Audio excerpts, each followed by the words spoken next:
The Constitution clearly limits congressional involvement to two actions.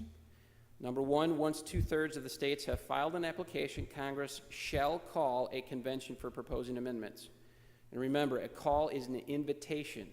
So Congress is responsible for sending the invitation to the states. If the convention passes an amendment, this is the second one, Congress must determine the form of ratification either by state legislature or state convention. Alexander Hamilton emphasizes Article 5 congressional limitation in Federal 85 when he states, "The words of this article are peremptory.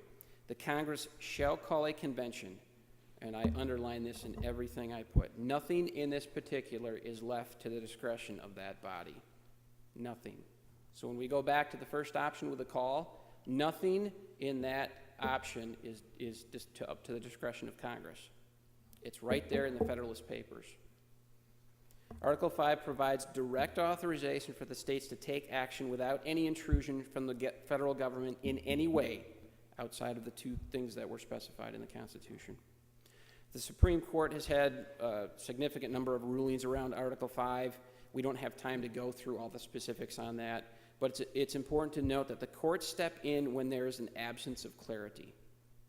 And I think that has been a failure on the part of the state legislatures for not stepping up in the last 200 years and saying, here's how it's going to work. So that's what we're doing. So there's really, when you look at it, this should take care of a lot of the issues. And we're not going to spend a ton of time on the courts because, again, they stepped in because nobody knew what to do. And that's their job. Well, we're going to take that off their plate.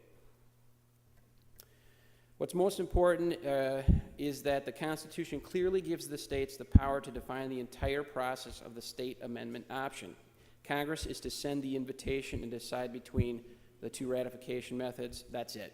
Even when it comes to the call, we need to define the details, when, where, why, because per Hamilton in Federalist 85, anything with discretion is outside of Congress's authority. It's time we accept the responsibility given us, because there's little debate in the state legislatures or in the public that something's not right in Washington. And that is something we all agree on. So how do we get there? What I want to do is everyone got a handout. And it's the purpose flow chart. I want to walk through this. And I think this will help everyone kind of get their arms around where we're going here and why we're starting where we're starting. So on the left side, what I did is I put simple flow charts again. Geeky accountant, the funnest part of my job was creating this flow chart. I loved it. So I got a flow chart in this. That's going to be really simple, high level, and then I put some bullet points at the side just to explain. With phase one, again, we are dealing right now, this body is dealing with the how. Phase two is the what. That is outside of our purpose right now and outside of our scope. I think as we continue down this road, we will start talking more about that informally, and conversations are already happening on, hey, we've got to figure something out here, but we want to focus on the how so that we can get to the what. So I've got 3 steps here. So first step, draft a set of rules and procedures via the state legislatures. So that's what we're doing right now. That's what the Mount Vernon Assembly was. That's what we officially are now. I don't know if we adopted this in our resolution. We'll adopt, or we will request adoption of a new name because there's been some confusion with some other organizations who have stepped in and grabbed the Mount Vernon Assembly name. We want to make sure it's very clear. So we're going to actually call it the Assembly of State Legislatures going forward, so there's no confusion or tie-in with outside groups. So that's what we're doing. We're saying we need to first just lay out what we think these things should be, okay? So that's step 1. Step 2, a convention actually would need to be called, and that convention would be the legal authority to adopt its own rules. And then step 3 is at that convention, once that's called, you could debate, discuss, and adopt the rules for that body. So that's the high level. Now, let me go back to step 1, what we're doing right here. And these are some important points. And these are really from questions that a lot of you folks have asked me. The executive committee in our discussions have talked about it. So what we're trying to do is we're trying to build awareness, credibility, and consensus among the state legislatures. And obviously, with the turnout we've got today, we are accomplishing that. People are starting to understand and realize what we need to do before we can actually talk about the what. This does not hold any legal authority to govern a convention of the states. That is an independent legislative body. What we're doing right now is we're saying, hey, we want to create a blueprint to hand off and say this is what we think is appropriate, but we understand that we don't have the legal authority to bind you with any rules. That's very important to understand. But if we don't do what we're doing, it's that much harder to get to that official step. So again, we're building consensus, we're building recognition out there. This does carry weight, again, because our strategy is we've got to keep this strictly to state legislators currently serving. There's, everybody's got opinions out there. Academia has written a million articles on what it should be. Congress, I met with a congressman who met with their specialist on this, and you guys may have read the reports that Congress put out on Article 5 in the state process. Everybody's got an opinion on this thing, but the state legislators are the only ones that actually hold the authority and the power, which is pretty neat and pretty heavy for us. So that's why we do carry some weight with what we're doing, and I think when we hand this off to the state legislatures, our final product, there's going to be a lot of weight with this document. So that's step one. Hopefully we'll accomplish that in another meeting or two where we say, here's the finalized rules. This body adopts it through a vote and pass a resolution. And then it's pretty much to step two where, okay, here's the set of rules that we think it needs to run by. Here's the operations. Now a convention actually would need to be called. And this is the part that is really critical to make sure we all understand. Number one, it's called by a state passing a joint resolution authorizing delegates from that state to serve at the convention for the purpose of writing the rules. So just like, if it's a convention of the states under Article 5, or if it's a convention of the states to adopt the rules, what we're doing is we're saying we're going to do this through resolution. The states can get your delegates out there. That body officially convenes. But we have to have that authorization through resolution from each state legislature. The Convention of the States is a legislative body. It's not a one-time event. It doesn't just happen and then it's done and it doesn't exist. It's a legislative body that obviously doesn't go into session very often because this hasn't happened in a while. But if you look at all the legal definitions of a legislative body, it fits it. They created our Constitution, so there's some pretty good precedent there. Now, we all, as legislators in our legislative body, we adopt our own rules, right? Every session we adopt our own rules.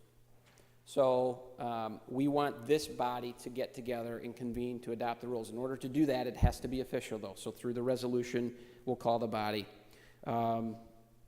It's the same legislative body, whether it's called for the purpose of writing the rules or for holding an Article 5 convention for proposing amendments. And I just put in here, let's use an example of the Minnesota House, where you have a regular session and you have a special session. You're the same exact body. You're there for a different purpose, but you're the same body, and you're governed by the rules that that body adopts. This does not trigger Article 5 authority or involvement of Congress, because remember, the Article 5 authority is to amend. We are not touching amendments at this convention. This is a write the rules convention. So Congress has no authority to step in any way, and we don't have any authority to start drafting amendments because, again, the big concern out there is, you guys are going to go rewrite the Bill of Rights or something like that. I mean, you've all heard it. We don't have any authority to do anything with the Constitution at that point, but we do have the legal authority as a body to adopt our rules. So that's step 2. Once that's convened, we go to step 3, and this is where we discuss and adopt the rules. The critical piece to this, and I think I did not look into your rules, all the states' rules, but when you adopt your rules, a lot of questions were, well, how can the next body be governed by that? When they come into session, if we adopt the rules at the Write the Rules Convention, How is an Article 5 convention going to be governed by that? Well, we've established it's the same legislative body. We know that. But what we do is we put a continuity clause in, and I did not copy in the Wisconsin State Assembly continuity clause, but that continuity clause carries over the rules from the previous body into the next session of the body and governs them until such time as they adopt their new set of rules, or they just run with the exact rules they have. So that continuity clause has got to be in there, or what we're doing right now isn't going to make any difference. So if we set that continuity clause in place, we've got legal authority to bind that body once it comes into session, and they put the continuity clause in place because you want order. Every time the Wisconsin State Assembly comes back into session, 100% of us are newly elected officials. Maybe the same person, but we're all newly elected. So that body comes in, and we're governed by the previous body's rules. So that's the how. And then phase 2 again is the what. So please make sure you've got your questions on that, and I'll finish up with a couple of things here, and we can roll into your questions. I think with this process in mind, the details of execution are laid out to the committees. The committees are going to be dealing with, well, okay, taking this process flow chart, what are the moving parts that we need to define? But understanding this is critical to what you're doing in committee. Your understanding of the high-level goal will help as we define the details going forward. Our finished product must be prudent and have sound basis.